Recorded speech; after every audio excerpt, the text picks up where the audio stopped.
of the press is guaranteed only to those who own the press. Now, at that time, I'd say that was pretty much true. If you were the press, you told the stories and you were guaranteed that right. Today, what I'm here for is to tell you how you can not only own the media, but you can be the media. If you're not online doing this, you're missing out on a large part of your brand, and if you're not doing it, your competition is. Brand journalism is defined this way: meaningful content that connects an audience with a brand through credible journalistic style storytelling, and it is focused on the consumer. Because this is probably one of the biggest problems that brands have, not just finally pulling a team together to do it and committing the resources, the dollars to do it, but also finding a way to get those stories. So how do you know what you should be talking about? And what we're here to talk about today is also a purpose-driven brand. A brand that not only talks about its why, clearly knows its why,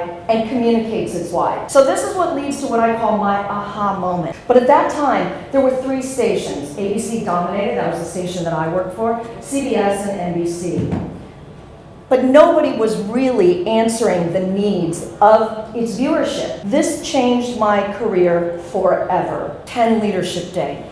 Now this festival is important because it did a lot of things, not just for Channel 10, but it also did a lot for the community. What it did is it brought together brands, it brought together problems, and then it solved those problems on the air.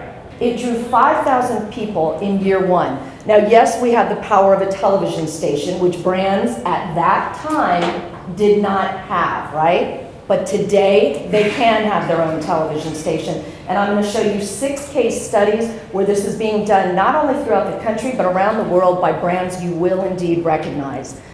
It all came through telling those stories, and that's brand stories that married an issue with a business to tell a compelling solution. EC equals MC. Every company is a media company. But let me say it more appropriately. Every company should be a media company. They aren't necessarily doing it. It blows my mind why they're not doing it. This is the formula that will differentiate you in the marketplace. It'll connect you whether you are B2B or B2C. Consumer motivation to buy has drastically changed. Those brands that are thriving are actually providing information. They're helping the public. I want you to learn to think like a journalist and publish routinely. If you're going to do this, take a risk, because if you don't put yourself out there and you're not willing to talk about things that are different, then you are not different.